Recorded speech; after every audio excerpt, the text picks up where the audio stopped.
Hola a todos, bienvenidos a Árbitros sin Censura. Ya les tengo listo el análisis arbitral de la jornada 2 de la Liga MX. ¡Comenzamos! Este es el primer partido de la jornada 2, América venciendo 3-1 al Querétaro. La árbitra central, Katia García. Este fue su equipo de trabajo. Fue un partido de 9 faltas de América por 12 de Querétaro, un total de 21 faltas.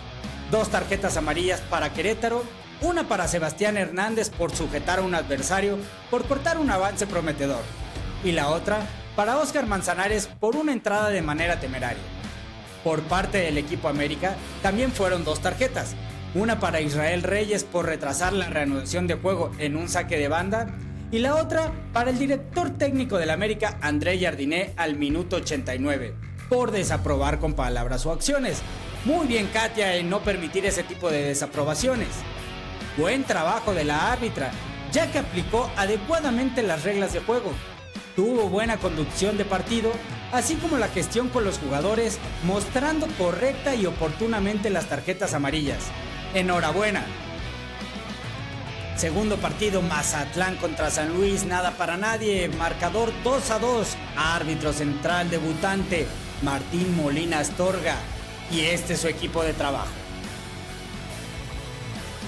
Un partido de 13 faltas de Mazatlán por 8 de San Luis, un total de 21 faltas, 3 amarillas para Mazatlán y una para San Luis. La primera tarjeta de Mazatlán fue del jugador Brian Colula por hacer una entrada de manera temeraria. La segunda fue de Ezequiel Almada por cortar un avance prometedor. Y la tercera es del jugador Brian Rodríguez por desaprobar con palabras o acciones. La única tarjeta del equipo San Luis fue del jugador Juan Sanabria por golpear con el brazo de manera temeraria en la cabeza del jugador contrario. En este partido hubo 2 intervenciones del VAR, la primera por una mano dentro del área penal. Las consideraciones del VAR fueron por ampliar el volumen de su cuerpo. El jugador Facundo Almada de Mazatlán hace un movimiento adicional y asume un riesgo. El árbitro decide revertir su decisión y marcar tiro penal. Y la segunda intervención del VAR fue porque el árbitro no se da cuenta de un golpe con el brazo de manera temeraria a la altura de la cabeza dentro del área penal. Me parece que está un poco lejos de la jugada y no alcanza a ver el punto de contacto. Viene el VAR en intervenir en esta acción y el árbitro por revertir su decisión. Un partido con muchas jugadas complicadas para el árbitro. Tercer partido del viernes 8 de la noche, los Xolos de Tijuana del profesor Juan Carlos Osorio vence 4-2 al equipo de Guadalajara. El árbitro central, Iván López. Aquí su equipo de trabajo. En este partido fueron 14 faltas para Tijuana por 13 de Chivas, un total de 27 faltas. 2 amarillas para Tijuana y 2 para Guadalajara. La primera del equipo fronterizo fue para el jugador Carlos González por dar una patada de manera temeraria, y la segunda fue para Emanuel Reynoso por simular una falta dentro del área penal. Muy bien el árbitro en no caer en esa simulación. Por parte del rebaño sagrado, fue amonestado el jugador Víctor Guzmán por desaprobar con palabras o acciones, y la segunda fue para Eric Gutiérrez por sujetar a un adversario. En este juego hubo muchas jugadas interesantes. La primera fue la simulación del jugador de Tijuana bien resuelta por el árbitro. La segunda fue empezando el segundo tiempo, la del gol del Chicharito, por fuera de juego. Los vectores indican que fue de 33.9 centímetros fuera de juego, así como lo oyen, 33.9 centímetros. Y fue en el origen de la jugada, no cuando remata gol. Luego, al minuto 68, hay una posible mano de Eric Gutiérrez en medio campo, y de ahí se genera el gol de Chivas. En mi opinión, está bien que no se haya marcado eso como mano, ya que es una mano accidental. Va acorde al movimiento de su cuerpo y no hay un movimiento adicional. Lo que sí, al minuto 84, me parece que Iván, con su buen ángulo de visión, pudo ver la sujeción de Eric Gutiérrez dentro del área penal y sancionar el tiro penal. Bien por la intervención del VAR a cargo de Víctor Cáceres para que la jugada fuera bien resuelta. Nuestro cuarto partido, Atlas 1, Tigres 1, nada para nadie. El árbitro central de este partido fue el doctor Jorge Camacho y este fue su equipo de trabajo. En este partido fueron 12 faltas de Atlas por 9 de Tigres, un total de 21 faltas. Una amarilla por bando. La primera del partido fue al minuto 62 para el jugador Jonathan Herrera de Tigres, por dar un pisotón de manera temeraria. Y al minuto 84, el jugador Adrián Barraza del Atlas es amonestado por sujetar a un adversario cortando un avance prometedor. El árbitro tuvo muy buena actuación, ya que resolvió correctamente goles, un no penal al minuto 56, donde el jugador de Tigres ya va aflojando el cuerpo antes del contacto.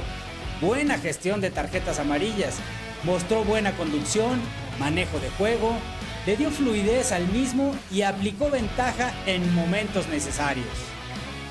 Nuestro quinto partido el sábado 13, 5 de la tarde, Necaxa vence 4-1 al Puebla. El árbitro de este partido fue Abraham Quirarte y este es su equipo de trabajo. Este fue el partido con menos faltas de la jornada. Los hidrocálidos hicieron 9 faltas y los poblanos solamente 5. Un total de 14 faltas en todo el partido. Solo hubo necesidad de sacar 2 tarjetas para el equipo de Necaxa y una para Puebla. La primera fue para el jugador Fernando Arce de Necaxa al minuto 35 por hacer una entrada de manera temeraria. Y la segunda fue para José Paradela por hacer una entrada de manera temeraria. La única tarjeta de Puebla fue para el técnico José de la Torre, por desaprobar con palabras o acciones. El árbitro aplicó adecuadamente las reglas de juego, tuvo una buena conducción de partido, así como la gestión con los jugadores. Mostró correcta y oportunamente las tarjetas que requirió el partido. Bien por Quirarte y su equipo de trabajo. Sexto partido, sábado 13 de julio, 5 de la tarde, par de roscas, León 0, Pachuca 0. Árbitro debutante, Salvador Pérez Villalobos y su equipo de trabajo. Duelo de hermanos que por lo que se ve no se quieren mucho. Un partido de 29 faltas en total, 24 de León por 5 de Pachuca. Mucha la diferencia.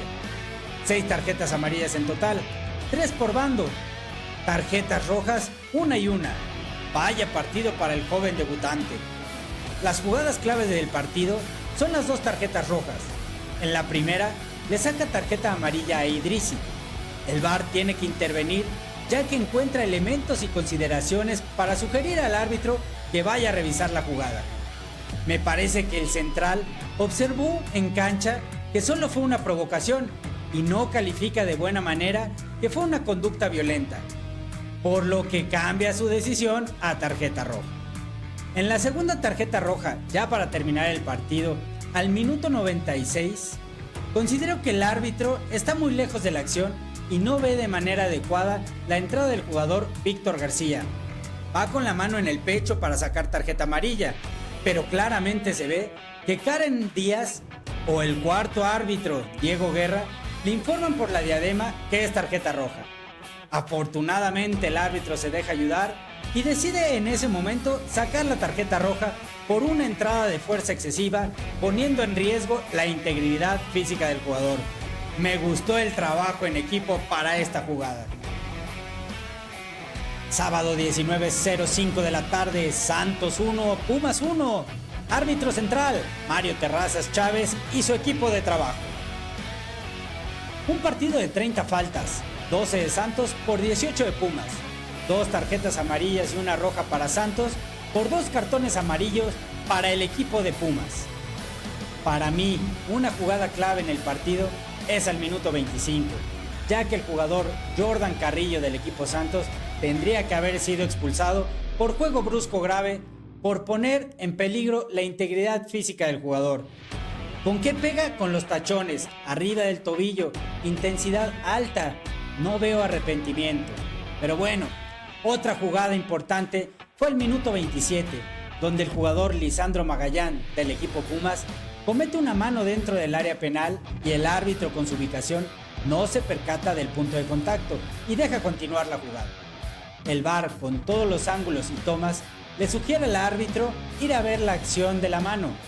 El central, con la segunda oportunidad, ve perfectamente que hay una mano de bloqueo asumiendo un riesgo, sancionando tiro penal a favor de Santos Laguna. Excelente intervención del VAR en esa jugada.